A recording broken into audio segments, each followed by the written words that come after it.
Hey guys, happy Monday. Dr. Den Boer, Dementia Doc here.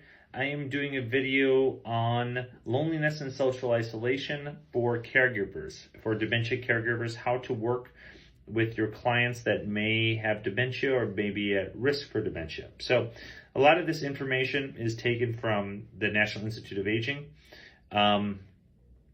This is not all my information, entirely, and also meaning I didn't conceptualize all this information myself, and this is not meant as medical advice, and I am not a licensed medical provider. All right, there's a big difference between loneliness and social isolation, and just recognizing the difference between those two is super, super important. So if you're alone, that doesn't necessarily mean you're socially isolated, but it may lead to social isolation in the long term. So there's just a variety of healthcare issues that are associated with loneliness or social isolation. One is high blood pressure. Having really high blood pressure can lead to cardiac problems, etc.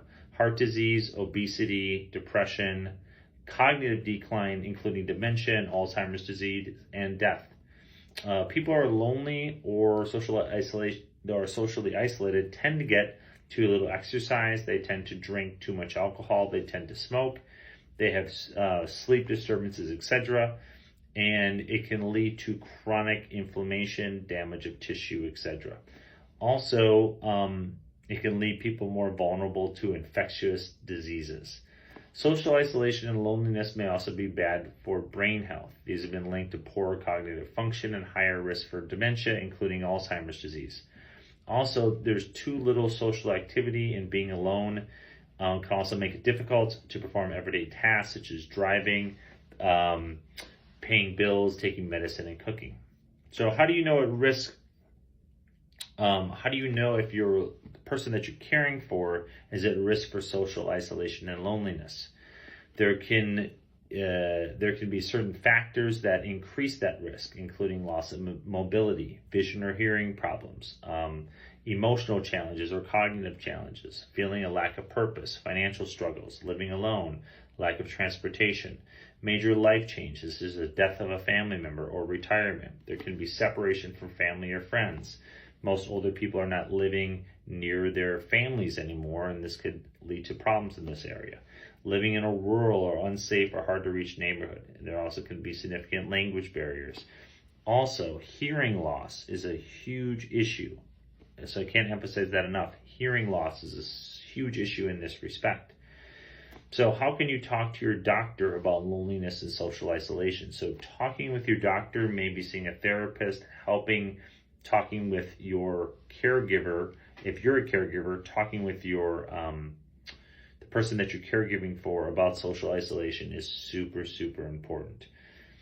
So how do you reduce social isolation? That's the biggest piece of this. So the National Institute of Aging recommends a variety of things. One is finding an activity that you enjoy, restarting an old hobby, taking a class, learning something new. Traditionally, you might have fun and meet people with similar interests. Scheduling a time each day to stay in touch with family, friends, and neighbors, in person, by email, social media, etc.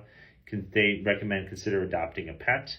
If you're not tech savvy, consider signing up for a tech class, interacting with others, etc. I recommend intergenerational communication, recommending with younger people, college students, etc. Consider adopting a pet, staying physically active. That's important. Finding ways to exercise, such as joining a walking club or working out with a friend. Generally, older adults should aim for at least 150 minutes or 2 to 2.5 hours of exercise of moderate intensity each week. Please see my previous videos about cognitive exercise and physical exercise. Finding a faith-based organization which can deepen spiritual commitment, engaging others in activities and events.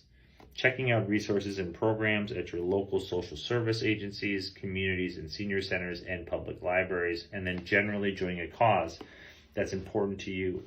Learning new and novel things can be super, super helpful as well. Additionally, the National Institute of Aging recommends things like identifying a person that you trust, such as a neighbor who can visit, having dementia caregiver can be extremely vital in this situation. Also, learning about home and community-based support and services can be helpful, and staying connected can be helpful with family and friends through video chats, email, and social media. If you're not tech savvy, then thinking about having a caregiver that is tech savvy can be super helpful. And then just generally engaging in groups with shared common interests.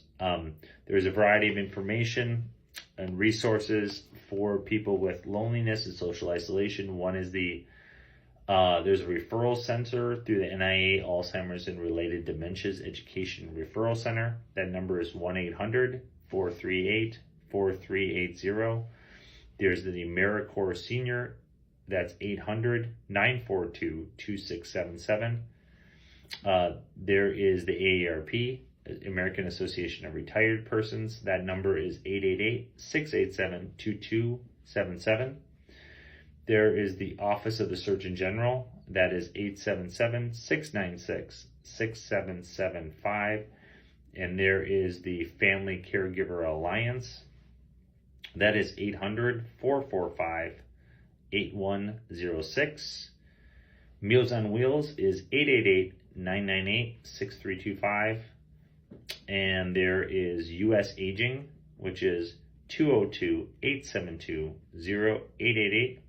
The National Council on Aging, which is 571-527-3900. And then if you want to join the gym through the YMCA, there's a great organization called Silver Sneakers. It's 866-584-7389, 866-584-7389. These are all awesome resources. I should just do a video on all these resources here. Sorry the video is so long. I hope this helps people out there that are dementia caregivers and dementia folks to reduce their social isolation. Thanks again. Have a great day.